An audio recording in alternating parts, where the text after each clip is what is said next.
और यहाँ पे प्राइस है उसी गाड़ी का 63 लाख। सोच सकते हो आप, 63 लाख की महिंद्रा XUV 500। तो काठमांडू जाने से पहले सोचा कुछ फ्रेशन अप। भाई चाइना में गाड़ी ले जाना बहुत ही ज़्यादा एक्सपेंसिव है। अरे बहन जी, सोने का इंतजाम कर लिया हो आपने? मेरे को तो यही नहीं समझ आ रहा, पहाड़ों में भी ठंड नहीं है यहाँ पे। हेलो, गुड मॉर्निंग एवरीवन, नए दिन में आपका स्वागत है। तो 24 घंटे की ड्राइव के बाद अब आखिरकार 6 घंटे की सुकून भर नींद मिली है। भाई 24 घंटे की ड्राइव में जो पहले के 14-15 घंटे थे वो तो बहुत ही अच्छे थे, पर उसके बाद जो 9-10 घंटे थे भाई, उन्होंने तो जान ही निकाल दी बिल्कुल। इतने बड़े बड़े खड्डे, मतलब बिल्कुल ही बुरा हाल। नेपाल गवर्नमेंट ने रोड के पे 5 रुपये भी नहीं खर्च रखे, इसको कहते हैं ना। सारे ये 90 किलोमीटर का पैच, 90 के 90 किलोमीटर में सिर्फ खड्डे, कोई रोड नाम की चीज़ ही नहीं। चलो पहुंच गए अब यहाँ पे। भरतपुर नाम की सिटी है, ठीक ठाक सिटी है बड़ी।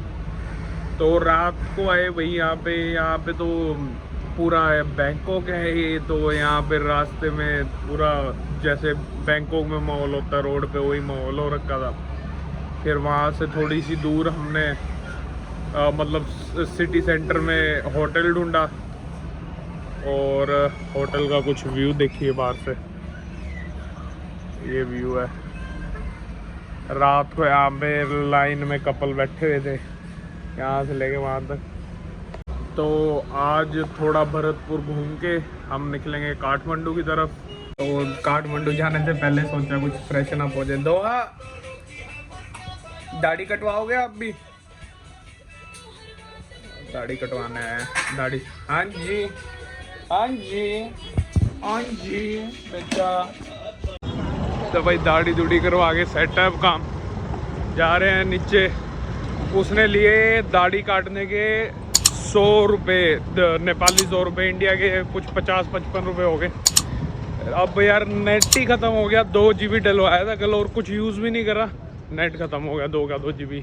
अब जाता हूँ कोई रिचार्ज की दुकान देखता हूँ, रिचार्ज करवाता हूँ, फिर वहाँ पे रेट भी बताता हूँ। भाई यहाँ पे अभी तक वो पुराना कूपन वाला सिस्टम चलता है। वो जो पहले कूपन नहीं आते थे इंडिया में, स्क्रैच करते थे, उसके नीचे नंबर आता था, फिर उससे रिचार्ज होता था, वो वाला सिस्टम चलता है। वो तो चलता तो है, पर उसमें नेपाली में लिखा हुआ है। और यहाँ पे ही कह रहा है वो भैया, कहते हैं कि सामने ही एनसेल का ऑफिस है, वहाँ चले जाओ। अब जाता हूँ एनसेल के ऑफिस में, वहाँ से रिचार्ज करवाते हैं। ये भाई हालत देख लो यहाँ पे क्या हो रखी है भरतपुर में। ये देखो भाई, कुरकुरे का कुरमुरे है, वो कहाँ है, टका टक्का टिक टिक। ऐसी कुछ किराने की दुकान है यहाँ पे। तो ऐसे कुछ नोट है, ये 1000 का, 1000 रुपये, जो कि हुए इंडिया के कुछ 550 के आसपास। 1000 की हैं ये, 500 का है ये वाला नोट, 500 का। और ये है 100 का, ये 100 का है, 500 का और 1000 का। ऐसी कुछ करेंसी के नोट है यहाँ पे। गाड़ी धुलवाई है, चकाचक हो गई है। ये कल किसी ने इस पे साइड मिरर में मार दिए, सारा प्लास्टिक तोड़ दिया इसका। इतनी मिट्टी मिट्टी हो रखी थी ना इसमें, उन्होंने 2.5 घंटे रगड़ी, फिर जाके कुछ साफ हो के निकली। अब आगे रास्ता फिर, ओ भाई कितना और बजाते हैं यहाँ पे। इंडिया में भी बजाते हैं, पर यहाँ पे तो ज़्यादा ही कुछ माहौल है। साफ़ सुथरी होगी, अब अंदर से भी बढ़िया चमक गई। धोने के गाड़ी इन्होंने लिए 650 नेपाली, जो कि 400, 350, 400 रुपये हुए इंडियन। मतलब ऐसा कुछ नहीं है कि भाई लोग कहते हैं नेपाल आगे, नेपाल सस्ता है, ऐसा कुछ नहीं है। बस करेंसी सस्ती है, सामान फैसिलिटीज सारी वही प्राइस है, कोई ज़्यादा लंबा चौड़ा फ़र्क नहीं है। बाकी चमका दी भाई बंदों ने गाड़ी। वो खड़ी है अपनी गाड़ी, और हम आए खाना खाने। यहाँ का सबसे पुराना रेस्टोरेंट है, इसका नाम है पुरानो तंदूरी। जो भी रेस्टोरेंट आप देखोगे यहाँ पे, सारे रेस्टोरेंट के सामने साथ में तंदूरी ज़रूर लिखा होता है। और रेस्टोरेंट को यहाँ पे कहते हैं लज। ये देखो मोमोज कैसे लिखते हैं यहाँ पे, साइड में डॉट डॉट लगे हैं, इसका मतलब है मोमोज। ये भैया ऊपर क्या लिखा हुआ है? भोल? कहा ताता तो नहीं, मोमो के ऊपर झोल ढोल। हाँ। ढोल क्या होता है? सूप। सूप। अच्छा, कहाँ से हो आप? यहाँ से ही हो? लोकल? हाँ भरतपुर से। यही है। तो वही ऐसे लाइव तंदूर चल रहा है, बढ़िया। ये अंदर किचन है, किचन भी लाइव है यहाँ पे। ये बहुत फ़ायदा है वही नेपाल में, जो भी रेस्टोरेंट होते हैं अच्छे, सारे लाइव किचन चला के रखते हैं। मतलब you can see the hygiene. Order करें भैया, ये चाउमीन है। जो इंडिया में भी चाउमीन आया है वो नेपाल से आया है, तो ये चाउमीन है काफ़ी बढ़िया। और ये वेज मोमोज ऑर्डर करें। आके जो नेपाली मोमोज होते हैं इनकी थिकनेस देखो बहुत कम होती है। इंडिया में इतना मोटा मोटा कर देते हैं, मज़ा ही नहीं आता खाने का। और चटनी भी अलग है, ये भी कुछ बेसल सॉस जैसी है। ये कुछ बाहर का व्यू है, यहाँ से बैठ के वही मोमोज ट्राई कर रहे हैं, वेज मोमोज हैं आगे।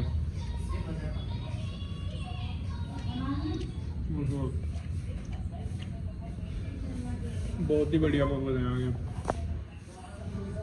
बहुत ही डिलीशियस। मतलब कुछ एक तरह की जो चटनी होती है वो बिल्कुल ही अलग है।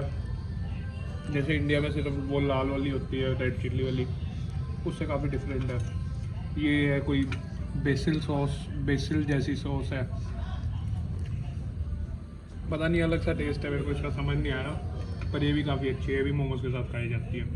तो नूडल्स थे, नूडल्स भी बहुत ही अमीज़ है।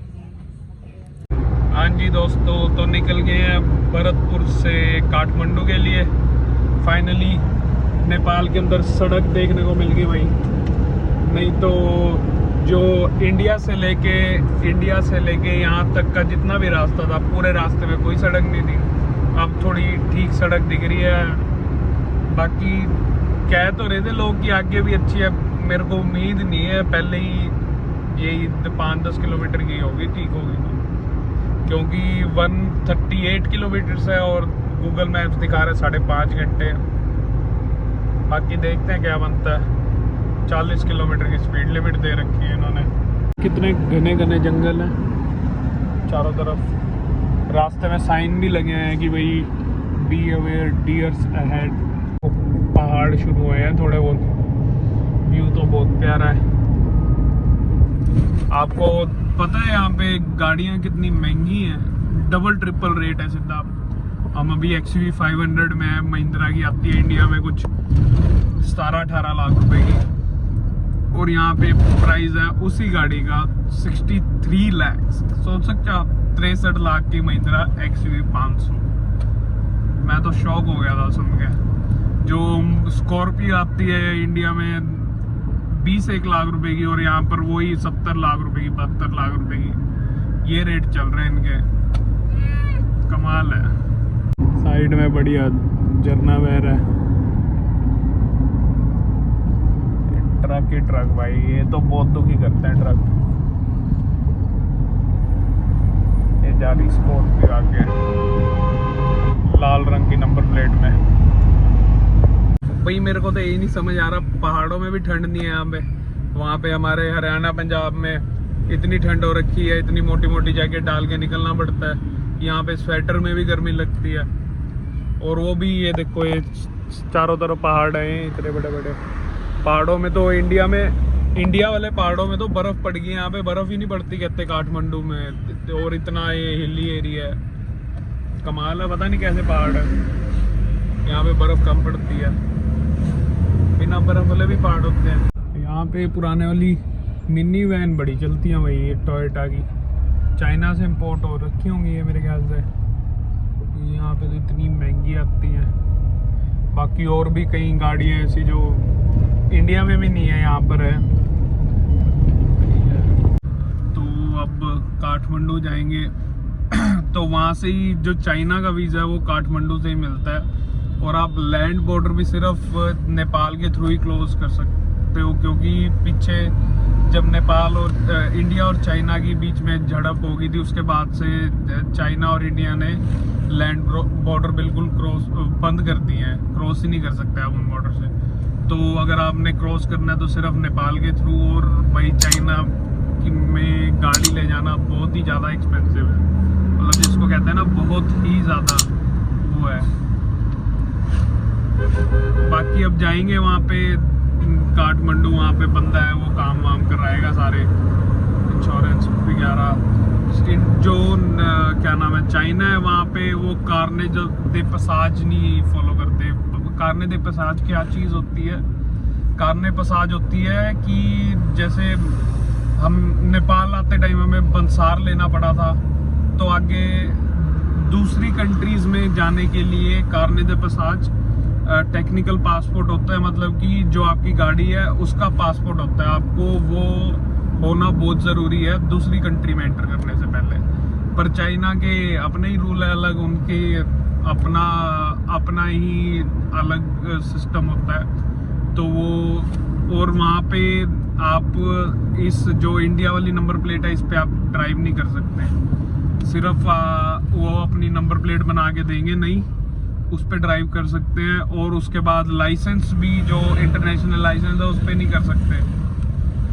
उसके लिए भी अलग से चाइनीज़ लाइसेंस बनेगा पहले, फिर उसके बेसिस पे आप वहाँ पे चाइना के अंदर ड्राइव कर सकते हैं। बाकी अब जाते हैं ऑफ फॉर द गुड।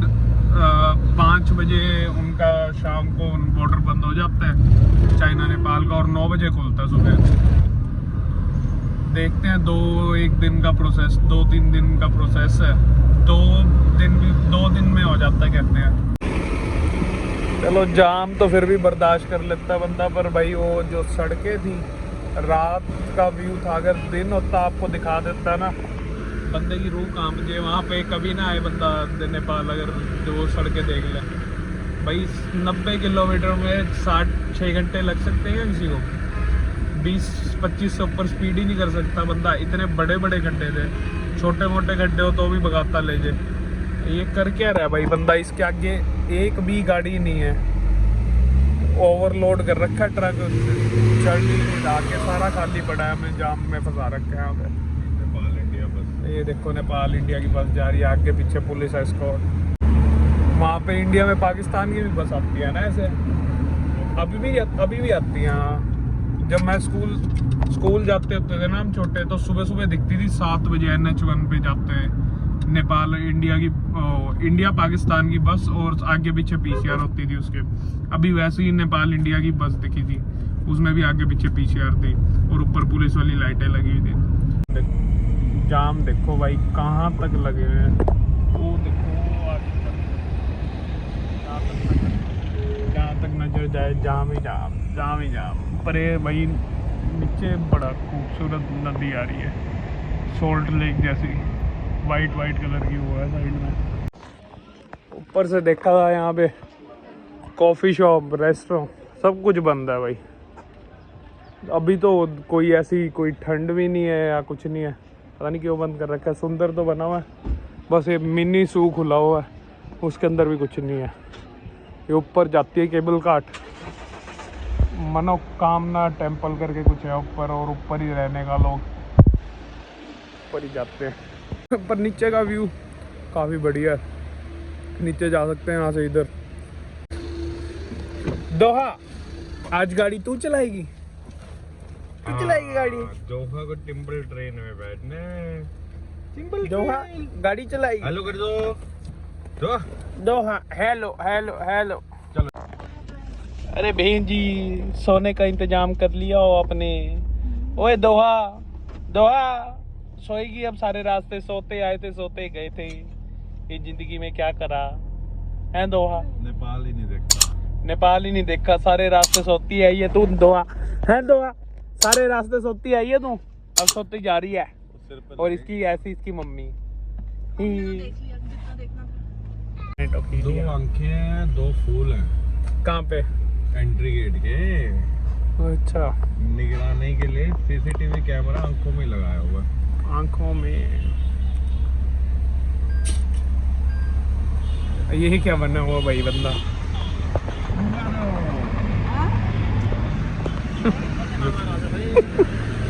क्या ही बना हुआ था भाई ये, बॉब मार्ले का चाचा। अब रुके रास्ते में, काठमांडू के रास्ते में। ये सामने देखो, ये ऐसे पेट्रोल पंप है यहाँ पे कुछ। अब रुके हैं ट्रक आ गया। ये खाना बन रहा है यहाँ पे, चूल्हे का खाना खाएंगे भाई आज, नेपाली चूल्हे का खाना। लकड़ी जल रही है। क्या बन रहा है भैया? ये दाल, ये दाल बन रही है। ये चाय की केतली है। इधर बन रहा है खाना अपना, चूल्हे वाला खाना। चूल्हे वाला खाना बना रहे हो भैया? टमाटर कर रहे हैं। देखो भाई, टमाटर रोस्ट कर दिए हैं, तड़के में जाएगा। चाय है, दूध हो रहा है। एक कुकर में चिकन बन रहा है। टमाटर, ये ऐसी कुछ नेपाली रसोई होती है भाई। ये सारे गांव वाले इकट्ठे हो रखे हैं, गाने सुन रहे हैं। खाना बन रहा है भाई ताज़ा, वो भी चूल्हे के ऊपर, इनका नेपाली चूल्हे पे। पर एक दिक्कत है, यहाँ पे रोटी नहीं खाते भाई लोग। हर एक जो मील होती है यहाँ पे सिर्फ चावल खाते हैं उसमें। तो जो थोड़ा टूरिस्टिक एरिया होता है वहाँ पे तो रोटी मिल जाती है, वैसे रोटी नहीं खाई जाती। ऐसी कुछ होती है। देखो भाई कैसे भाप उड़ रही है, गरम गरम खाना है। चावल बिल्कुल सामने चावल रखे हैं कुकर में। हर एक मील में एक सूखी सब्जी, दाल और एक पालक जरूर मिलेगा। ये यहाँ का चिकन है, ऐसा कुछ दिखता है। दोहा मजा आ रहा है खा के, हैं? खिलाओ इसको।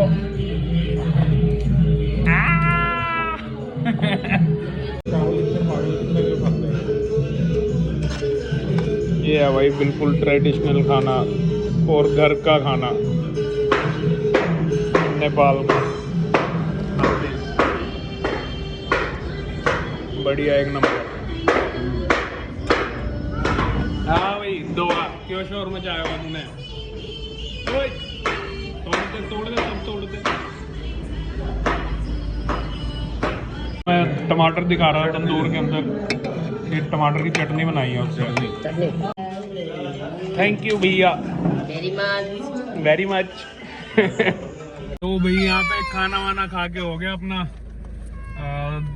हमने 3 मील मंगाई और एक पानी की बोतल, 2 कोल्ड ड्रिंक की बोतल। उसका बिल आया 1300 नेपाली और दोहा की 2 दूध की बोतल।